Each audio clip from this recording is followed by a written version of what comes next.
बिस्मिल्लाहिर्रहमानिर्रहीम। अस्सलाम वालेकुम जी। आज मैं आप लोगों की खिदमत में हाजिर हूँ फॉरेक्स ट्रेडिंग बेसिक कोर्स के साथ।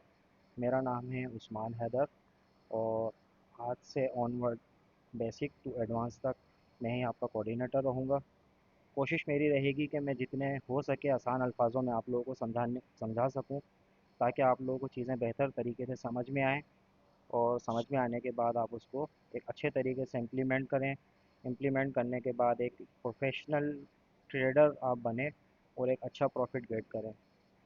तो सबसे पहले तो मैं फॉरेक्स के बारे में बता दूं, फॉरेक्स क्या चीज़ है। बेसिकली फॉरेक्स एक प्रोफेशन है और एक बिज़नेस है।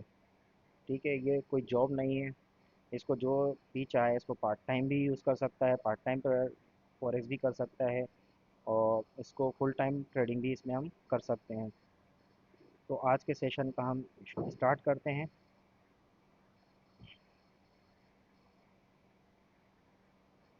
तो सबसे पहले हम पढ़ेंगे कि फॉरेक्स बेसिकली है क्या चीज़ है। Introduction of forex trading. Make money with forex trading. आप फॉरेक्स से समझने के बाद, जब आप सीखने के बाद आप फॉरेक्स करते हैं, तो आप एक हेल्दी इनकम अपनी पर डे, पर वीक या पर मंथ के हिसाब से आप एक अच्छी इनकम बना सकते हैं।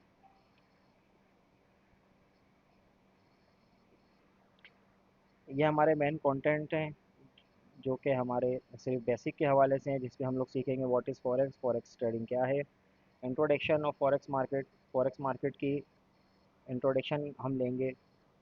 फॉरेक्स मार्केट का साइज़ और लिक्विडिटी क्या है ये हम सीखेंगे। फॉरेक्स मार्केट में स्ट्रक्चर और पार्टिसिपेंट्स हैं, इसके बारे में हम सीखेंगे। बेनिफिट्स ऑफ फॉरेक्स ट्रेडिंग हम सीखेंगे। Currency pairs, major minor exotic currency pairs के बारे में हम सीखेंगे। फॉरेक्स मार्केट के ट्रेडिंग सेशंस, उसके बारे में हम सीखेंगे। टाइप ऑफ फॉरेक्स ट्रेडिंग के बारे में हम सीखेंगे। How to access forex market, forex market के अंदर हम इंटर किस तरह से हो सकते हैं, एक्सेसिबिलिटी हम किस तरह से हम उसमें कर सकते हैं। फिर उसके बाद हम सीखेंगे trading platforms and types, trading के प्लेटफॉर्म्स कौन कौन से हैं और उसकी टाइप्स कौन कौन सी हैं। फिर उसके बाद हम सीखेंगे इंट्रोडक्शन ऑफ फॉरेक्स ब्रोकर, मतलब किस ब्रोकर के साथ हमें फॉरेक्स ट्रेडिंग करनी चाहिए और कौन से ब्रोकर ऐसे हैं जो फॉरेक्स ट्रेडिंग के लिए हमारे पास बेस्ट हैं। उसके बाद हम सीखेंगे हाउ कैन वी ट्रेड, हम किस तरह से ट्रेड कर सकते हैं। और सबसे लास्ट हमारा जो सेशन होगा वो होगा हमारा demo account and its advantages, मतलब डेमो अकाउंट और उसके एडवांटेजेस क्या हैं, ये हमारा सबसे लास्ट टॉपिक होगा। Introduction of forex trading. Forex trading क्या है basically? Buying and selling currencies on the foreign exchange market with the intention of turning a profit is known as forex trading. At the predetermined exchange rate on one currency is exchange for other. अच्छा, इसको मैं आप लोगों को एक बिल्कुल एक आसान अल्फाजों में समझाने की कोशिश करता हूँ कि फॉर सपोज़ एक यूरोपियन सिटीज़न है और वो ट्रैवलिंग के लिए जाता है अमेरिका। तो जब वो ट्रैवलिंग के लिए अमेरिका जाता है और वहाँ पर वो लैंड करता है, लैंड करने के बाद वो किसी भी एक बूथ के ऊपर जाता है जहाँ पे मनी एक्सचेंजर्स बैठे होते हैं। वहाँ जाता है और वहाँ जाने के बाद उसने अपनी जो यूरोपियन करेंसी है उसको वो एक्सचेंज कराता है यूएस डॉलर में। अब वो यूएस डॉलर में उसको एक्सचेंज क्यों कराता है? क्योंकि जब वो यूएस गया है तो वहाँ पर जो उसकी लोकल करेंसी है यूएस डॉलर, वहाँ पर उसको सरवाइव करने के लिए यूएस डॉलर रिक्वायर्ड होगा, क्योंकि वहाँ पर यूरोपियन करेंसी नहीं चलती। तो जैसे ही एक बंदा एक ब्रोकरेज बूथ के ऊपर जाता है, जहाँ पे ब्रोकर्स बैठे होते हैं जो कि मनी एक्सचेंजिंग का काम कर रहे होते हैं, वहाँ जाके जैसे ही वो यूरो उस एक्सचेंजर को देता है और उसके बदले में वो एक्सचेंज करता है यूएस डॉलर। तो जैसे ही उसके पास यूएस डॉलर होते हैं तो ये एक ट्रांजैक्शन काउंट होती है, जहाँ पर दो करेंसियों का आपस में तबादला किया गया है। एक करेंसी दी गई है और दूसरी करेंसी उसके बदले में ली गई है। तो ये कहलाता है एक्सचेंज। अच्छा, अब इसी तरह ये जितनी भी ट्रांजैक्शंस हो रही होती हैं, जाहिर सी बात है कोई यूरो से अमेरिका जा रहा है तो वो यूरो दे के यूएस डॉलर ले रहा है। कोई अमेरिका से जापान जा रहा है तो वो यूएस डॉलर दे के जापानीज़ येन ले रहा है। और कोई जापान से यूरो जा रहा है तो वो जापानीज़ येन दे के यूरो ले रहा है। तो ये जितनी भी ट्रांजैक्शंस एक दूसरे के साथ हो रही हैं, वो सब एक मर्ज होने के बाद एक स्टॉक एक्सचेंज, आपने सुना होगा नाम, हर कंट्री की एक स्टॉक होती है, एक स्टॉक एक्सचेंज होती है, जहाँ पे ये तमाम डेटा जा रहा होता है, जहाँ पता लग रहा होता है कि आज यूरो के मुकाबले में यूएसडी कितना एक्सचेंज हुआ है, और यूएसडी के मुकाबले में यूरो कितना एक्सचेंज हुआ है, जेपीवाई के मुकाबले में यूरो किस तरह से एक्सचेंज हुआ है, और यूएसडी के मुकाबले में जैपनीज येन किस तरह से एक्सचेंज हुआ है। तो ये जितनी भी एक्सचेंजेस हो रही होती हैं, करेंसीज का लेन देन हो रहा होता है, इनके जो तबादले हो रहे होते हैं, वो तमाम अलग अलग अपनी अपनी कंट्रीज़ की जो स्टॉक्स होती हैं, उस स्टॉक्स के अंदर ये सारा डेटा जा रहा होता है। वो सारा डेटा मर्ज होने के बाद हमारे पास यहाँ आ रहा होता है, जो कि एक कहलाता है फॉरेन एक्सचेंज। उस फॉरेन एक्सचेंज, जिसका शॉर्ट फॉर्म है फॉरेक्स, इसमें आप कहीं पे यूज़ करेंगे तो कहीं भी कहीं कहीं आप ये भी देखेंगे कि वहाँ पे एफ एक्स का भी वर्ड यूज़ हो रहा होता है। F x stand for forex, forex stand for foreign exchange. तो ये इस तरह से हमारे पास ये सारी तबादले जितने भी हो रहे होते हैं, वो एक स्टॉक्स के ऊपर जा रहे होते हैं, हर कंट्री के स्टॉक्स के ऊपर जा रहे होते हैं, और वहाँ पे जितने भी हमारे बैंकिंग सेक्टर्स बैठे हुए हैं, जनरल बैंक्स बैठे हुए हैं, हेज फंड्स वाले बैठे हुए हैं, उन तमाम को ये डेटा पता लग रहा होता है, और उससे हम जैसे जो ऑनलाइन यूज़र्स जो बैठे हुए हैं, उनको पता लग रहा होता है कि आज मार्केट के अंदर यूरो की परचेजिंग ज़्यादा हुई है, मतलब यूरो बहुत ज़्यादा एक्सचेंज हुआ है, लोगों ने यूएस डॉलर दिया है और यूरो बहुत ज़्यादा ख़रीदा है, तो यूरो की इकनॉमी बहुत ज़्यादा आज स्ट्रॉन्ग है।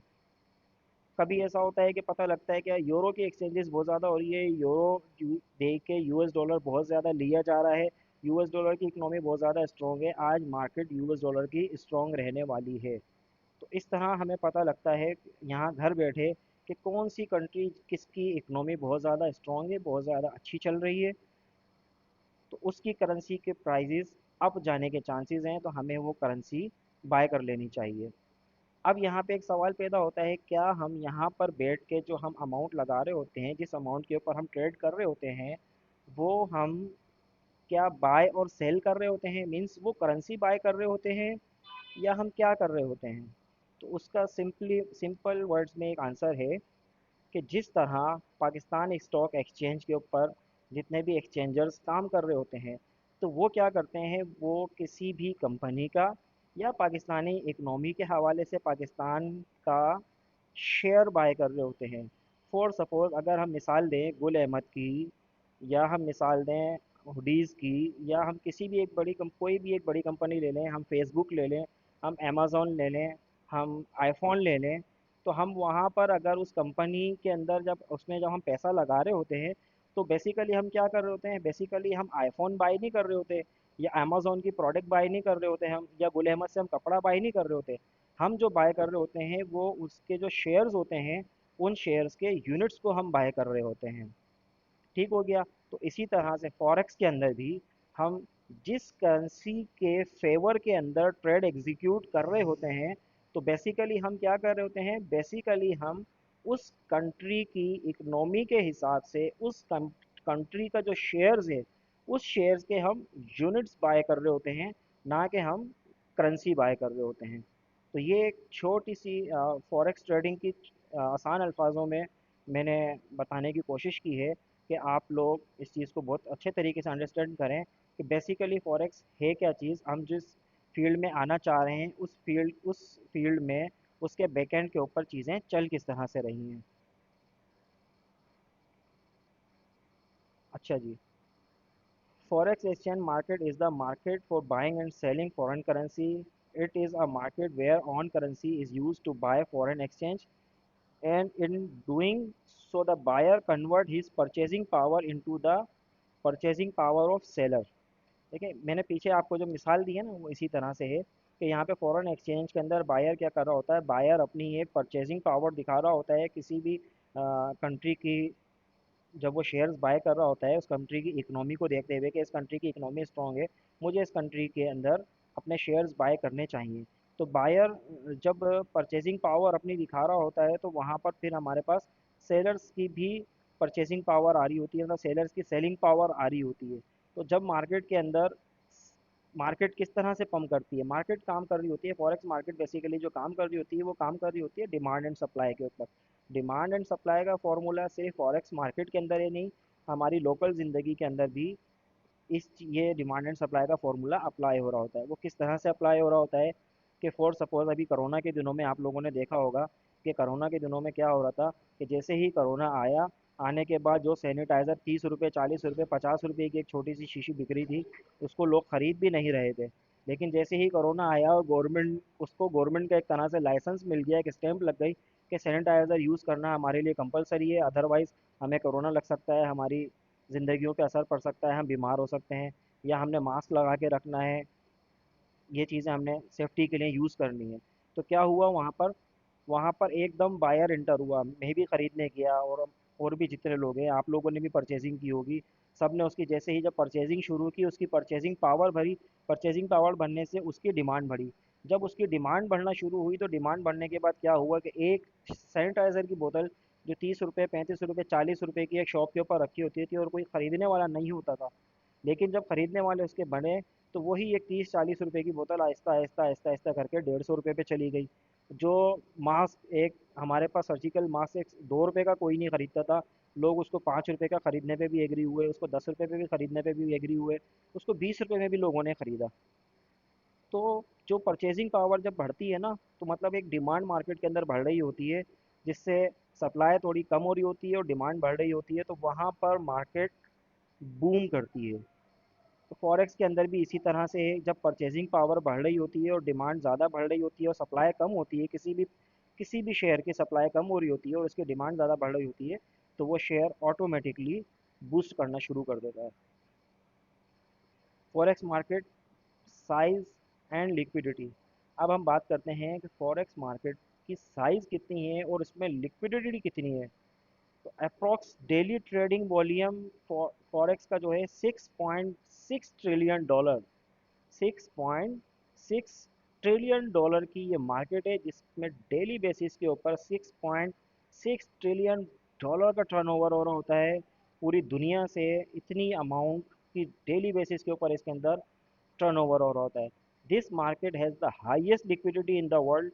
Liquidity means that trader can easily inter and exit trade without significantly affecting the market price। अच्छा, अब हम लिक्विडिटी के बारे में पढ़ते हैं। फॉरेक्स मार्केट, अब लोग कहते हैं कि हम फॉरेक्स क्यों करें, ऐसा क्या है फॉरेक्स के अंदर जो हम फॉरेक्स ही करें, मार्केट के अंदर और भी बिजनेसेस हैं, हम वो कर सकते हैं।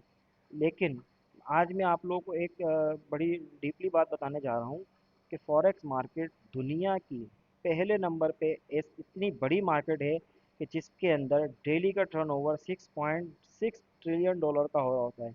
अगर इसमें आप देखें, अमेरिका और यूरोपियन कंट्रीज़ दुनिया की सबसे बड़ी ताकतवर कंट्रीज़ हैं। अगर आप यूएसए को देखें तो दुनिया की सबसे ताकतवर तरीन और सबसे स्टेबल और स्ट्रॉन्ग इकोनॉमी वाली कंट्री है। लेकिन उसका डेली का जो टर्न ओवर है वो 18 मिलियन डॉलर का डेली का, उसका उनकी जो स्टॉक है उसका 18 मिलियन डॉलर का टर्न ओवर है। अगर उसको आप एज़ कंपेयर, अगर आप फॉरेक्स मार्केट के साथ अगर आप कंपेयर करें, तो फॉरेक्स मार्केट का समझें कि पाँचवा हिस्सा भी नहीं है एक यूएसए की इकनॉमी का। अच्छा जी, आज मैं सिर्फ आपको इतना ही पढ़ाऊँगा, इतना ही समझाऊँगा, क्योंकि मेरा आइडिया ये है कि आप लोगों को मैं जितना हो सके आसान अल्फाजों में और जितना हो सके स्लोली लेके चलूँ, ताकि चीज़ें आप लोगों के दिमाग में सेट हो सकें, बैठ जाएँ बिल्कुल। तो आज